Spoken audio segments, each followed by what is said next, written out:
नमस्कार दोस्तों, आज फिर हमारे साथ एक्सर ऑफिसर एनके सूद सर है। सूद सर नमस्कार, आपका बहुत बहुत स्वागत है। नमस्कार, बहुत-बहुत शुक्रिया आपका। सूद सर, महाकुंभ पर आतंकी हमले के इनपुट मिल गए हैं और उसमें स्पेसिफिक जगहों को निशाना बनाने की बातें कही गई हैं। पहले ये धमकी पन्नू ने दी थी, लेकिन अब बताया जा रहा है कि कुछ आतंकवादी ऑलरेडी भारत में घुस चुके हैं और वो जल्दी ही निशाना बनाने वाले हैं। करोड़ों लोग जो महाकुंभ के महापर्व में आने वाले हैं, उस पर आतंकी हमला, और वो भी एक जगह पे नहीं, अलग अलग जगह पर संयोजित तरीके से प्लानिंग इसकी की जा चुकी है। क्या है ये प्लानिंग और हमारी सरकार इसके लिए क्या कर रही है? देखिए, प्लानिंग है पाकिस्तान की आईएसआई की। इनको बहुत दर्द होता है हम जब खुशियां मनाते हैं और जब कुंभ का मेला हो रहा है, यहाँ पे करोड़ों लोग आएंगे। 12 साल के बाद कुंभ आता है और ये साल का जो कुंभ है बड़ा स्पेशल है। यहाँ पे योगी आदित्यनाथ यहाँ पे बैठेंगे कई दिन तक जब तक कुंभ चलेगा, और यहाँ पे पूरी तैयारी कर रखी है। यहाँ पे ड्रोन्स लगा रखे हैं, जगह जगह पे कैमरे लगा रखे हैं, आर्टिफिशियल इंटेलिजेंस का काम चल रहा है यहाँ पे, और यहाँ पे एंटी ड्रोन सिस्टम लगाए हुए हैं ताकि अगर कोई ड्रोन आए उसको गिरा दिया जाए। कुछ यहाँ पे एग्जांपल भी दी गई, यहाँ पे कुछ वीडियो दिखाए गए कैसे एंटी ड्रोन सिस्टम काम करता है। फिर यहाँ पे जो लोग होंगे, जो इंटेलिजेंस के लोग होंगे, पुलिस के लोग होंगे, पब्लिक के साथ मिलेंगे, साधु के वेश पे होंगे। किसी रेस्टोरेंट के अंदर खाना खिलाने वाला पुलिस वाला होगा, सीआईडी का आदमी होगा, और इवन रॉ और आईबी के लोग यहाँ पे घूमेंगे और सुरक्षा करेंगे पूरे एरिया की। इवन पानी के अंदर ड्रोन्स लगा दिए गए ताकि पानी के अंदर पे कोई इंसिडेंट हो या वहां से कोशिश की जाए घुसने की, तो उस पर भी नजर रखी जाए। तो हमारी तरफ से तो पूरी तैयारी कर रही है। मुझे लगता है कि इतनी बड़ी तैयारी तो कभी हुई भी नहीं होगी। और यहाँ पे करोड़ों लोग आएंगे, हमारे लिए बड़ी आस्था का काम है। और यहाँ पे योगी भी रहेंगे, योगी अपना ऑफिस यहीं से चलाएंगे जब तक कुंभ चलेगा। तो आप देखिए किस तरीके से काम किया जा रहा है। लेकिन पाकिस्तान को मिर्ची लगती है। पाकिस्तान को पता है कि उनके पहले भी यहाँ पे स्लीपर सेल है। और देखिए दूसरी तरफ क्या है कि बांग्लादेश से इस टाइम पे बहुत ज्यादा एक्टिव हो गया, और पाकिस्तान के आईएसआई के लोग इस टाइम पे बांग्लादेश के अंदर बैठे हैं। वहां से घुसपैठ की तैयारी की जा रही है। और इतना बड़ा बॉर्डर है, 4097 किलोमीटर का बॉर्डर, वहां से पहले भी लोग घुस रहे हैं और अब भी यहाँ पे घुसने की बात है, नजर भी रखी जा रही है। लेकिन वहां पे आकर के 2 पाकिस्तानी ट्रक्स आए थे, ये स्पेशली शिप्स आए थे सामान लेकर के, और उसके अंदर ज्यादातर जो सामान था वो था आर्म्स वगैरह जो जिहादी यूज करते हैं। और अब वहां से आकर के पहले इनका प्लान था डिस्टर्ब करना नॉर्थ ईस्ट को, लेकिन अब कुंभ के मेले पे अटैक की प्लानिंग है। और हमारी एजेंसी ने इसके बारे में पूरी खबर दी है कि वो आ रहे हैं, कैसे काम होगा, और पूरी यहाँ पे सिक्योरिटी अलर्ट कर दिया गया। हमारी पुलिस तैयार है, हमारे इवन यहाँ पे एनएसजी कमांडोस डिप्लॉय कर दिए गए कुंभ के मेले पे, और वो भी रेडी रहेंगे अगर यहाँ कोई इंसिडेंट होती है। लेकिन उनका प्लान है किसी न किसी तरीके से यहाँ पे भगदड़ में जाना, ताकि ज्यादा से ज्यादा लोगों की डेथ हो। यही पाकिस्तान का एजेंडा है, और इसकी तैयारी तो हम पूरी कर रहे हैं। लेकिन क्या पाकिस्तान ऐसे करता रहेगा? अब बांग्लादेश के साथ खड़ा हो गया और हम यही करते रहेंगे कि वहां पे अटैक करने आ रहे हैं, हम उसको कंट्रोल करेंगे? क्या हम इनको हमेशा के लिए बंद नहीं कर सकते? क्या पाकिस्तान बांग्लादेश को हम सबक नहीं सिखा सकते? क्या पाकिस्तान के बाद अब बांग्लादेश हमें ऐसे तंग करेगा? तो इंडियन गवर्नमेंट को चाहिए कि एक सबक सिखाना पाकिस्तान और बांग्लादेश को, इनके टुकड़े करना बहुत जरूरी हो गया। जैसे पाकिस्तान के टुकड़े किए थे 1971 में, उसी तरीके से पाकिस्तान का दोबारा टुकड़ा किया जाए। इवन पीओके के लोग बहुत परेशान है पाकिस्तान से, और दूसरी तरफ बांग्लादेश के अंदर हिंदुओं को तंग किया जा रहा है। तो पीएम मोदी को, इंडियन गवर्नमेंट को एक डायरेक्ट एक्शन लेना पड़ेगा इन आतंकवादियों को खत्म करने का, क्योंकि ये एक तो विश्व के ऊपर एक खतरा है, इंडिया के लिए स्पेशल खतरा है। ये पुलिस तैयार है, पुलिस मुस्तैद है, यहाँ पे सीसीटीवी कैमरास लगे हुए हैं, और पुलिस के कई कंट्रोल रूम बने हुए, हर एक आदमी पे नजर रखी जाएगी। लेकिन आतंकवादी किसी भी देश में आ सकते हैं, साधु बन के आ सकते हैं, उसके ऊपर भी पुलिस को काम करना पड़ेगा। लेकिन हम एक्टिव तो हैं, लेकिन हम प्रोएक्टिव क्यों नहीं हो सकते? क्यों नहीं हम डायरेक्ट एक्शन ले सकते पाकिस्तान और बांग्लादेश के खिलाफ? लोग यही क्वेश्चन पूछते हैं। लोग बहुत उम्मीद है पीएम मोदी से कि पीएम मोदी को डायरेक्ट एक्शन ले। आईएसआई है, अगर ये पता है आईएसआई है और बांग्लादेश की वहां से भी कुछ मिलिटेंट ग्रुप्स हैं, तो उनके ऊपर एक्शन क्यों नहीं ले जा सकता? एक चीज तो समझ में आती है कि जब कुछ हुआ ही नहीं है तो पहले कैसे हमला कर सकते हैं, या तो कुछ हमला हुआ हो उसके बाद कर सकते हैं। तो इसमें प्रोएक्टिव अप्रोच कैसे ली जा सकती है? कैसे साबित करेंगे कि ये करने के लिए आए थे? देखिए, इंटेलिजेंस इनपुट्स हैं हमारे पास। आप इजराइल को देखिए, इजराइल भी तो काम कर रहा है ना। इजराइल की एक भारी गलती थी कि इजराइल एक दिन सो गया, मतलब वो एक दिन सुस्त हो गया, तो वहां पे आतंकवादी आकर के उसको मार के। क्या हम इसी की वेट कर रहे हैं? क्या ये चलता रहेगा? ये 75 साल से पाकिस्तान इंडिया के अंदर आतंकवादी एक्टिविटी कर रहा है, और अब बांग्लादेश भी खड़ा हो गया। बांग्लादेश के अंदर हरकतुल अंसार है, जमात इस्लामी है, जो इंडिया के अंदर मिलिटेंट भेज रहे हैं, हम कब तक इनको टॉलरेट करेंगे? देखिए टाइम आ चुका है कि हम उनकी जड़ में, पहले हमने जैसे पाकिस्तान मिलिटेंट अटैक करता था तो हमने पाकिस्तान के मिलिटेंट को मारना शुरू कर दिया था, पाकिस्तान में घुस घुस कर मारे हमने, सर्जिकल स्ट्राइक की हमने।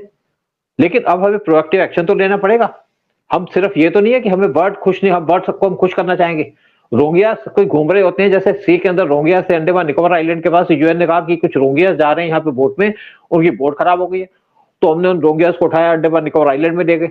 100 से ज्यादा रोंगियास थे, जबकि रोंगिया उस टाइम पे गए बाकी कंट्रीज के अंदर, इंडोनेशिया में गए, वहां पे लोगों ने उनको घुसने नहीं दिया। एक आइलैंड पे गए तब लोग खड़े हो गए, दूसरी पे गए तब लोग खड़े हो गए, फिर वो इंडिया की तरफ आ गए। बेसिकली क्या है कि हम सॉफ्ट, देखिए हम अपने आप को प्रेजेंट कर रहे हैं सॉफ्ट पावर, हमें स्ट्रॉन्ग पावर प्रोजेक्ट करना पड़ेगा अपने आप को। क्यों नहीं बांग्लादेशी जाते किसी और कंट्री के अंदर, क्यों आते हैं इंडिया के अंदर? ये जो इंडिया के अंदर घुसपैठ हुई है बांग्लादेशियों की, यही तो है, इसी की वजह से तो है। और कुछ तो लोगों ने इनको गलत आधार कार्ड बनाया, दूसरे कुछ लोगों ने ऑफिशियल तरीके से इनको आधार कार्ड बना के दिए, जो जहां पे हमारे आधार कार्ड बनते हैं वहां पे जाकर के आधार कार्ड बनवा के दिए इनको। इवन आप देखिए ना, केजरीवाल की गवर्नमेंट ने इनको हेल्प की, ममता बनर्जी ने इनको हेल्प की वेस्ट बंगाल के अंदर। लेकिन आज आतंकवादी हमारे लिए खतरा बने हुए, दिक्कत है हमारे, हम कब तक इनको बर्दाश्त करते रहेंगे? गवर्नमेंट को प्रोएक्टिव एक्शन लेने पड़ेंगे इन जिहादियों के खिलाफ, इनके घर में घुस घुस के मारना पड़ेगा। अगर वो हमारी कंट्री के अंदर मिलिटेंट अटैक कर सकते हैं तो हम क्यों नहीं कर सकते? हम क्यों नहीं उनके जड़ के अंदर उनको मार सकते? क्यों नहीं हम उनको बिल से मारें? हम कब तक इंतजार करते रहेंगे? वहां तालिबान पाकिस्तान को मार रहा है, वहां पे अरकान आर्मी बांग्लादेश के अंदर घुस चुकी है, तो हम क्या हाथ में चूड़ियां पहन के बैठे रहेंगे? हमें भी कुछ ना कुछ करना पड़ेगा। मैं ये नहीं कहता हमारी गवर्नमेंट एक्टिव, हमारी गवर्नमेंट सोई हुई है, लेकिन गवर्नमेंट को कुछ प्रोएक्टिव एक्शन लेने पड़ेंगे इनको झेलने के लिए। नहीं तो ये तो 10 साल 20 साल तक तो और आगे चलता रहेगा, यहाँ पे घुसपैठ भी होती रहेगी, साथ में हमारे लोगों को मारते रहेंगे बार बार। तो हमें इनके खिलाफ डायरेक्ट एक्शन लेने पड़ेंगे। लेकिन दूसरी तरफ अगर बांग्लादेश कहता है कि हमको दाल दे दो, रोटी दे दो, चावल दे दो, हम क्यों भेजते हैं? क्यों हम सॉफ्ट पावर दिखाते हैं? क्यों नहीं बताते इनको कि कुछ नहीं मिलेगा तुमको, भूखे मरो? और क्यों नहीं अपने हिंदुओं को बचा सकते वहां पे? देखिए यहां पे बहुत सी बातें हो रही हैं कि इवन जो कुछ हिंदू हैं कनाडा के अंदर, उन्होंने कहा क्यों नहीं यहाँ पे यूएन को बुलाया जाता, क्यों नहीं यूएन की फोर्सेस आती यहाँ पे बांग्लादेश के अंदर आकर के हिंदुओं को प्रोटेक्शन दे। वो अगर वो नहीं आते तो हमें यूएन से परमिशन लेनी चाहिए कि हम अपनी फोर्सेस भेज रहे हैं हिंदुओं को प्रोटेक्शन करने के लिए, क्योंकि ह्यूमन राइट्स कोई इशू नहीं है। एक मुसलमान मर जाता है तो शोर मच जाता है सब जगह के ऊपर, यहाँ पे हिंदू इतने मर रहे हैं, कौन इसको देखेगा? इंडिया की ड्यूटी बनती है, इंडिया की रिस्पॉन्सिबिलिटी बनती है कि जाइए बांग्लादेश के अंदर घुसिए और हिंदुओं को बचाइए। हम बांग्लादेश जैसा छोटी सी कंट्री हमें धमकी दे रही है, बार बार उनके मिलिटेंट हमको धमकी देते हैं, कहते तुम्हारे नॉर्थ ईस्ट के अंदर मिलिटेंसी करते हैं। बॉर्डर पे इन्होंने TB2 ड्रोन्स लगा दिए टर्की के।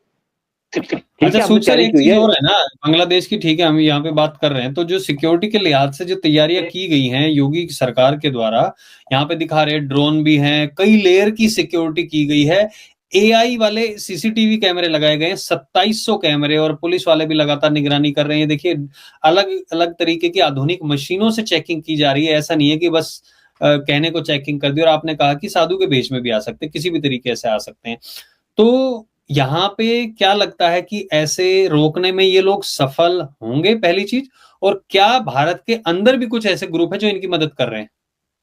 देखिए सफल तो होंगे, जब 26 जनवरी आती है तब भी तो धमकी देते हैं उनको। अब क्या यहाँ पे कोई अटैक हुआ 26 जनवरी के अंदर? इंडिपेंडेंस डे जब होता है या रिपब्लिक डे इंडिया का होता है, कुछ नहीं होता, क्योंकि हम सतर्क रहते हैं।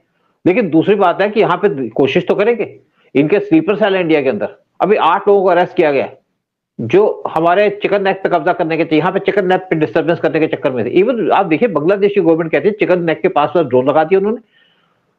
देखिए बेसिक क्या है कि हम सक्सेसफुल तो हैं। आप देखिए ना, मोदी के आने के पहले तो पूरे कश्मीर के अंदर मिलिटेंट अटैक होते थे, बाद में बंद हो गए, बाद में वो अटैक होने शुरू हो गए सिर्फ कुछ सिलेक्टेड जगह के ऊपर, वो भी बंद हो गए। लेकिन अब जो इनको नया रास्ता मिल गया बांग्लादेश के थ्रू इंडिया के अंदर इन्फिल्ट्रेट करने का, देखिए हमने पूरे बॉर्डर को सील कर दिया जो हमारा पाकिस्तान के साथ लगता है। टनल से कुछ लोग आते थे तो हमारी BSF ने वहां पे एंटी टनल सिस्टम लगा दिए कि टनल से कोई घुसेगा तो भी नजर आ जाएगा, रडार है एंटी टनल के। वहां पे पूरे बॉर्डर के ऊपर हमने फेंसिंग तो कर दी, फेंसिंग के साथ साथ हमने स्मार्ट फेंसिंग कर दी, स्मार्ट फेंसिंग के साथ साथ हमने ड्रोन लगा दिए, ड्रोन के साथ साथ हमने एंटी ड्रोन सिस्टम लगा दिए। लेकिन बांग्लादेश का बॉर्डर बहुत बड़ा है और नया बॉर्डर है, वहां पे फेंसिंग तो की हुई है लेकिन वो सफिशिएंट नहीं है, क्योंकि फेंसिंग काट के तो कोई भी अंदर आ सकता है। वहां पे BSF और ज्यादा मुस्तैद है। लेकिन वहां पे प्रॉब्लम है कि वहां पे ममता बनर्जी गवर्नमेंट है वेस्ट बंगाल के अंदर जो जिहादियों को सपोर्ट करती है, तो वो भी एक इशू है। लेकिन दूसरी तरफ हमें कोई ऑफेंसिव एक्शन तो लेना पड़ेगा इनके खिलाफ। क्या हम इनको बर्दाश्त करते रहेंगे कि बॉर्डर के अंदर से आओ, हमारे कैंप के ऊपर अटैक करो? धमकी इनको देखिए, सुरक्षा कर्मियों का रिस्पॉन्सिबिलिटी अलग है, लेकिन गवर्नमेंट की और ज्यादा रिस्पॉन्सिबिलिटी बनती है सिचुएशन को देखते हुए। बार बार कैसे कोई हमको धमकी दे सकता है? हम क्यों नहीं जो धमकी देता है उसको जाके उसकी गर्दन धड़ से अलग कर सकते? यही तो करना पड़ेगा। देखिए जिहादी बहुत से अंदर बैठे, आप देखो इंडिया के अंदर क्या था, जगह जगह जहां जिहादी बैठे थे, एक्टिविटी करते थे, योगी ने बहुत से जिहादियों को कंट्रोल तो किया ना, ऑफेंसिव एक्शन लेकर के। घर तोड़ दिए, मस्जिदें तोड़ दी। तो बेसिकली क्या है कि गवर्नमेंट को और ज्यादा ऑफेंसिव एक्शन लेने पड़ेंगे, इवन पाकिस्तान के ऐसे, क्योंकि ये जो पाकिस्तान, ये जिहादी कंट्री है, ये जिहाद फैला है। वैसे भी डोनाल्ड ट्रंप ने कह दिया कि मैं रशिया यूक्रेन वार तो खत्म कर दूंगा, लेकिन जो सबसे बड़ी प्रॉब्लम है दूसरी है। जिस तरीके से यहाँ पे वायरस फैल रहा है जिहाद का, उसको खत्म करना बहुत जरूरी है। तो ट्रंप भी इस टाइम पे सामने आ गए। अगर ट्रंप आएंगे तो बाकी लोग भी सामने आएंगे, बाकी जो आपके यूरोपियन कंट्री वो भी साथ आएंगी, और यूरोपियन कंट्री सामने आएंगी तो गल्फ के लोग भी साथ सामने आएंगे। लेकिन जो मेन प्रॉब्लम आती है वो आती है पाकिस्तान से। लेकिन आज पाकिस्तान के साथ बांग्लादेश इकट्ठा हो गए। इनको कंट्रोल करने के लिए तो हमारे नेबर हैं, हमें तो कुछ करना पड़ेगा, डायरेक्ट एक्शन तो लेना पड़ेगा इनके खिलाफ। या हम सिर्फ वेट करते रहेंगे, कोई बात नहीं, तुम आओ, जब तुम मिलिटेंट एक्टिविटी करोगे तो हम कुछ ना कुछ करेंगे। लेकिन इनको अंदर जाके मारना पड़ेगा। अगर हरकत तो अंसार के लोग इंडिया के अंदर घुसते हैं, वहां के लोग हमको धमकी देते हैं, तो सर्जिकल स्ट्राइक भी हो सकती है, और भी स्ट्राइक हो सकती है। चिन्मय दास को जेल में डाल दिया, जो इस्कॉन के प्रीस्ट हैं, जब 1 महीने तक जेल में डाला बगैर किसी बात के। जब जेल से निकले, जब जेल से आना था, हियरिंग होनी थी, पहली बात तो हियरिंग नहीं होती उनकी, क्योंकि किसी वकील को जाने नहीं दिया। अब 11 वकील गए थे उनका केस सुनने के लिए, उनको डिफेंड करने के लिए। उनकी बात 35 मिनट तक बोलते रहे, लेकिन जज ने फैसला अलग दे दिया कि उनको बेल नहीं मिलेगी। टेररिस्टों को जेल से छोड़ दिया गया। जो अल्फा का मिलिटेंट था, जो जेल में बैठा था बांग्लादेश को, उसको रिलीज कर दिया गया, लेकिन चिन्मय दास को जेल में डाल दिया गया। बहुत गुस्सा है लोगों के अंदर, हमारे को भी बहुत गुस्सा है। गवर्नमेंट की लिमिटेशन है, मानते एक बात, लेकिन जो जिहादी बैठा है मोहम्मद यूनिस, इसको तो कैसे कंट्रोल किया जाए? और हमने डायरेक्ट एक्शन लिया तो कम से कम अराकान आर्मी को सपोर्ट तो कर दिया, लेकिन और ज्यादा ऑफेंसिव एक्शन लेने पड़ेंगे। लोग यही तो डिमांड कर रहे हैं गवर्नमेंट से कि गवर्नमेंट और ज्यादा ऑफेंसिव ले। हम कब तक झेलते रहेंगे इनको, कब तक बर्दाश्त करेंगे? इनको कंट्रोल करेंगे तभी तो अंदर के जिहादियों को कंट्रोल करेंगे हम। अच्छा सर, और भी कई चीजें की जा रही हैं योगी सरकार के द्वारा, जैसे एक वहां पे पुलिस स्टेशन भी बनवा दिया गया 5 दिन के अंदर अंदर, और बड़ी तेजी से काम चल रहा है जहां पे इस तरीके की चीजें होती थी। कई मौलानाओं को भी गिरफ्तार किया गया है। अभी 8 लोग पकड़े गए थे आई थिंक, जहां पर नकली नोट बनाए जा रहे थे। और कुछ मौलानाओं को पकड़ा गया जहां पे वो लाउड स्पीकर बजाया गया था उससे वॉल्यूम से ज्यादा। तो ऐसे ऐसे एक्शन लिए जा रहे हैं। अब इनको जो दूसरे वर्ग के, जिन्हें ये कहते हैं कि अलग समुदाय, नाम नहीं लेते हैं, जैसे मुस्लिम, वो लोगों को पकड़ा जा रहा है जो गलत काम कर रहे हैं। ऐसा नहीं है कि किसी को भी पकड़ा जा रहा है। तो योगी सरकार जो फैसले ले रही है, उन्होंने तो ये भी बोला हुआ है अगर मंदिर के बाहर भी अगर वॉल्यूम से ज्यादा चलाया जाएगा उस पर भी एक्शन लेंगे। तो योगी जी को एक तरीके से मुस्लिम विरोधी करके जो प्रेजेंट किया जा रहा है, क्या उसका आने वाले इलेक्शन में भी जो उत्तर प्रदेश में होंगे अभी 2-3 साल बाद, उस पर भी असर पड़ेगा? ये क्या प्लेटफॉर्म तैयार किया जा रहा है अभी से जो कांग्रेस और सपा के द्वारा? देखिए कांग्रेस सपा क्या करती है, इनका कोई नेशनल एजेंडा तो है नहीं। यहाँ पे जब राम मंदिर बन रहे थे, यहाँ पे जब लोग जा रहे थे राम मंदिर बनाने के लिए, उनको उस टाइम पे वहां पे मुलायम सिंह गवर्नमेंट की सरकार थी, वहां पे मुलायम सिंह की सरकार थी, तो उनके पेट पे तो बोरियां बांध देते थे सीमेंट या रेत की, और सरयू नदी में फेंक देते थे। तो आप इनका क्या कर सकते हैं जब आपके यहाँ पे आपके पॉलिटिशियन इस टाइप के हों? अब अखिलेश यादव उनको सपोर्ट करता है क्योंकि उनको वोट चाहिए। हिंदू तो उनको वोट देंगे नहीं, उनको पता चल गया। और जिस तरीके से मोदी ने मुसलमानों को अपील तो किया था, कोशिश की थी कि सबका साथ सबका विकास की बात की थी, लेकिन अब पीएम मोदी ने सोच लिया कि मुसलमान वोट तो देंगे नहीं, जिससे नेशनल इश्यूज के ऊपर वोट देनी है दे, नहीं देनी मत दे, लेकिन हमको जो काम करना है वो करेंगे। और अब कोई मुस्लिम अपीसमेंट की बात तो होगी नहीं।